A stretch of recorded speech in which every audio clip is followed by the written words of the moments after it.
И тут вот вытекает такая вот говноречка. Побежала просто за водой, потому что нереально остро. Почти слезы текут.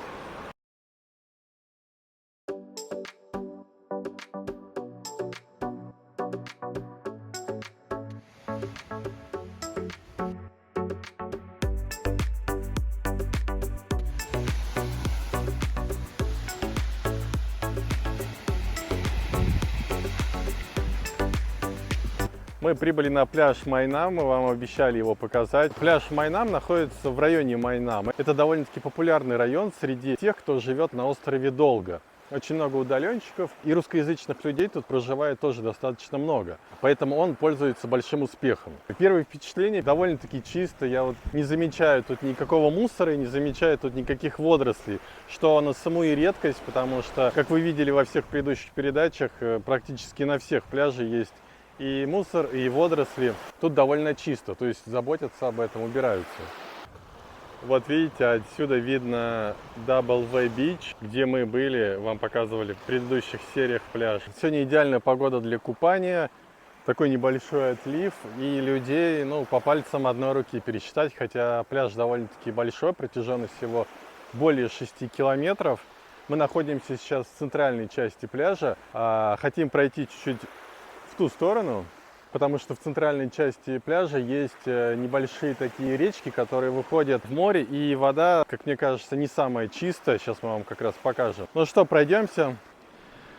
Как видите, вдоль пляжа находятся вот такие вот домики, бунгало, которые и с бассейном, и с такой достаточно хорошей территорией, то есть видно, что они цивильные. Ну и понятное дело, что стоит не совсем дешево, чем если пройти вглубь острова. Песочек белый, как видите, прям нереально белый. И вот та самая речка, которая впадает в море.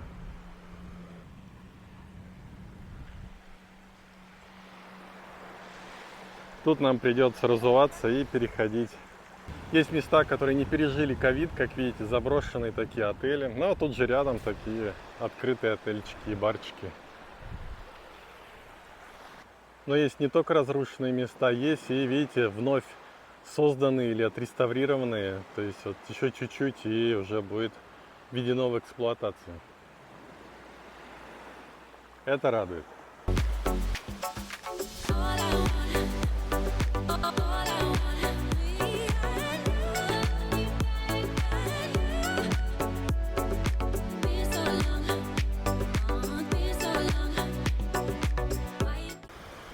Аренда каяка стоит всего 100 бат.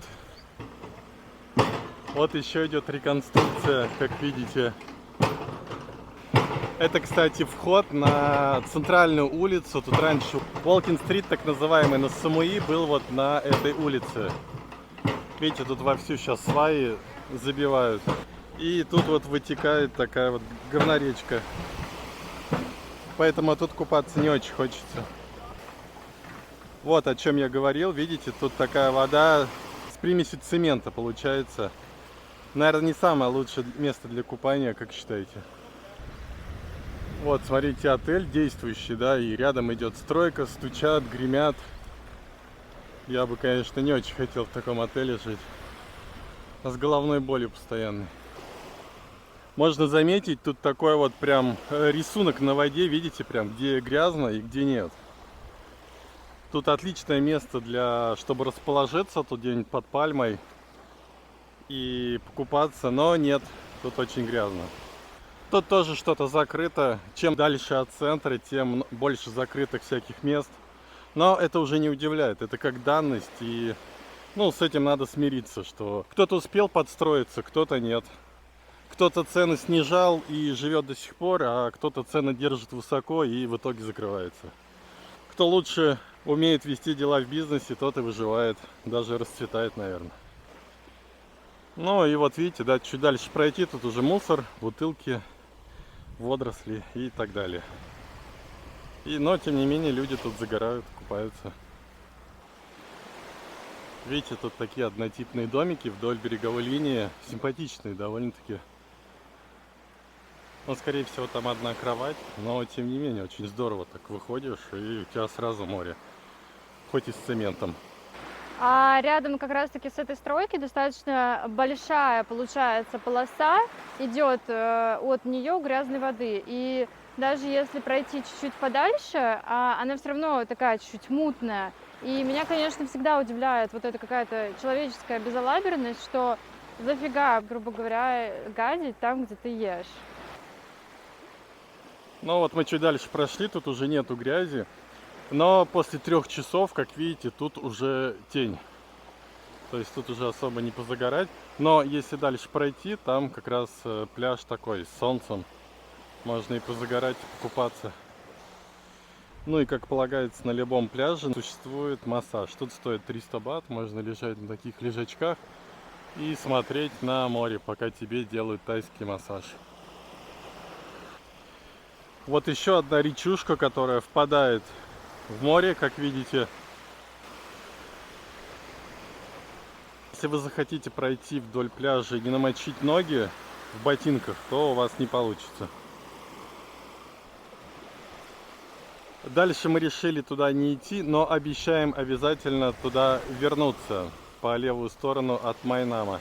Мне кажется, вот левая сторона более безлюдная, и там уже нет никаких впаданий рек. Как видите, тут тоже такие домики красивые. Хотя, на самом деле, вот купаться рядом с тем местом, где река впадает в море, я бы не стал. А вы? Рядом с пляжем находится вот такой вот красивейший храм. Разноцветный, как видите. Такой китайский с тайским что-то.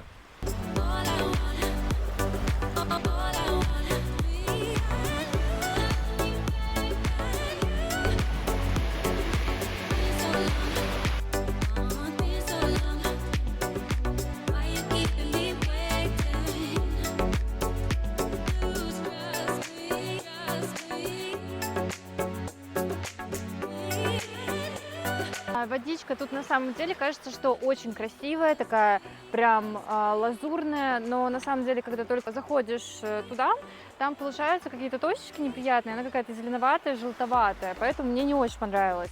Чтобы вы понимали, я плавала раз 5 за 3 месяца, но я вам покажу попозже место, где очень круто плавать и какой, на мой взгляд, должна быть действительно вода. Мы уже с Машей скупались. Первое, что отмечу, это заход довольно-таки долгий. То есть, ну, идеально для семей с детьми. И песочек, даже когда ты входишь внутрь, там тоже он такой приятный, мягкий, белый. То есть это редкость. Единственный минус Майнама, насколько я понял, что тут нету ни Tesco, ни Big C, и поэтому за какими-то такими большими покупками нужно ездить, ну, в Чавенг, в соседний район. Наверное, 10 из 10 ставлю этому пляжу, несмотря на то, что тут бетон выливался, еще что-то. Проходишь буквально там 30-40 метров, 50 метров подальше, и, в принципе, уже чистая водичка. Поэтому мне тут нравится. А сейчас мы вам покажем полюбившуюся нами кафешку в районе Майнам, которую мы вам очень рекомендуем.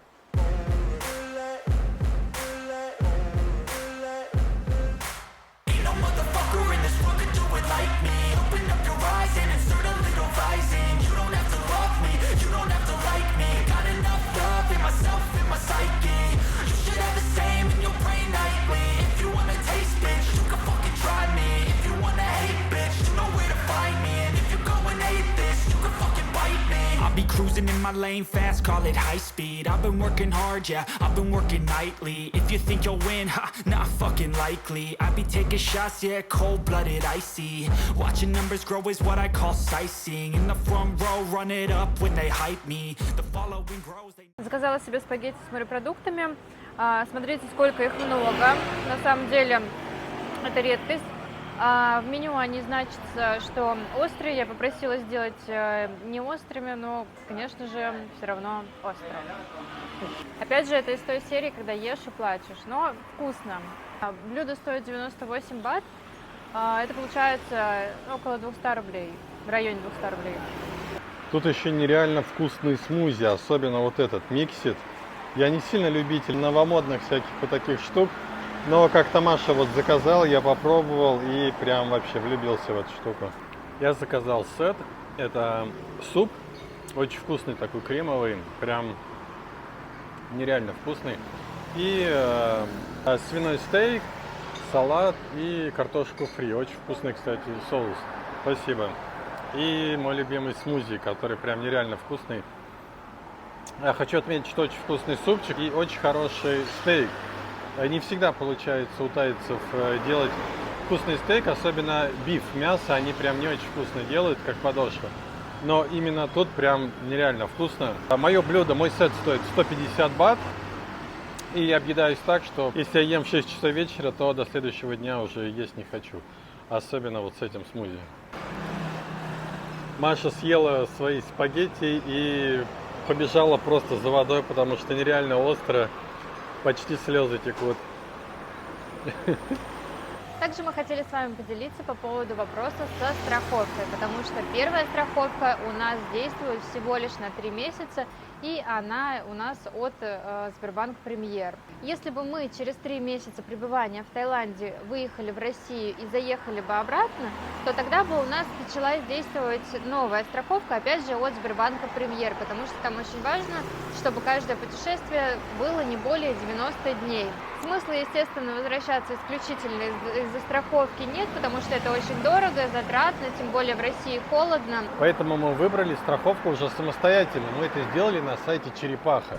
Это такой агрегатор, где можно самостоятельно подбирать страховку. Вы пишете нужный вам запрос, количество дней или месяцев, а также страну, сумма покрытия. Вам выдают различные варианты, где подробно, что включено. Очень важно при подборе страховки указывать тот момент, что вы уже путешествуете. В этом случае, как правило, страховка начинает действовать не на следующий день, а, например, через неделю. Мы выбрали ту же компанию Assistance, которая непосредственно осуществляет страховые услуги. Это страховая компания Альянс. Нам, в принципе, все понравилось, как они оперативно решали все наши вопросы, а их у нас было не один, не два и не три. Мы уже много раз ездили в больницу, но об этом, конечно же, мы не будем каждый раз рассказывать и показывать. Это, наверное, уже наскучит всем. Ничего серьезного у нас не было, все было по мелочи, поэтому мы, в принципе, всем довольны, поэтому выбрали ту же самую страховую. У нас вышло на одного человека на 2 месяца пребывания в Таиланде 12 тысяч рублей. Это страховое покрытие 30 тысяч долларов, а также покрытие ковида. Это полная страховка, а не франшиза, где в любом обращении вы платите какую-то фиксированную стоимость. К примеру, 50 долларов. Все, что сверху, это уже платит страховка. По нашему опыту, средний чек при обращении как раз и составлял 50 долларов. Поэтому такой себе вариант. Кстати, ссылка будет в описании. Если хотите, то можете ей воспользоваться. Я не хочу, чтобы вы воспринимали это как рекламу, потому что это такая искренняя рекомендация, так как я сама тоже искала именно по этой ссылке и искала просто в поисковике, вводила сайт Черепаха, и по ссылке мне более низкая цена предлагалась, нежели чем абсолютно в тех же самых условиях, просто через поисковик, когда я вводила сайт Черепаха и вводила нужные условия. Причем там экономия получилась там около 2000, то есть там может быть даже побольше. И если, допустим, покупать страховку на 3 месяца, на 4 месяца, то получается такая хорошая экономия. Напишите потом нам, как у вас получилась разница или нет. Кстати, в следующей серии мы отправляемся на соседний остров Самуи, Панган. Покажем всю дорогу до острова и в каком сейчас состоянии Панган. Потому что ходят очень противоречивые слухи относительно Пангана. Мы исследуем весь Таиланд, а не только туристические направления Паттайя и Пхукет. Возможно, и вы последуете нашему примеру, и наше видео будет вам очень полезно. Мы очень надеемся на это. Общие впечатления по острову Самуи у нас немного смешаны. Видимо, наши ожидания были немножко завышены. Мы скоро выпустим ролик, где будем сравнивать остров Самуи с другим островом Таиланда. Там мы полностью раскроем наше мнение об острове Самуи. Тем не менее, эти 2 месяца на очередном острове Таиланда были увлекательны и интересны. Всем спасибо за просмотр. Пожалуйста, ставьте лайки, подписывайтесь на канал. Всем пока!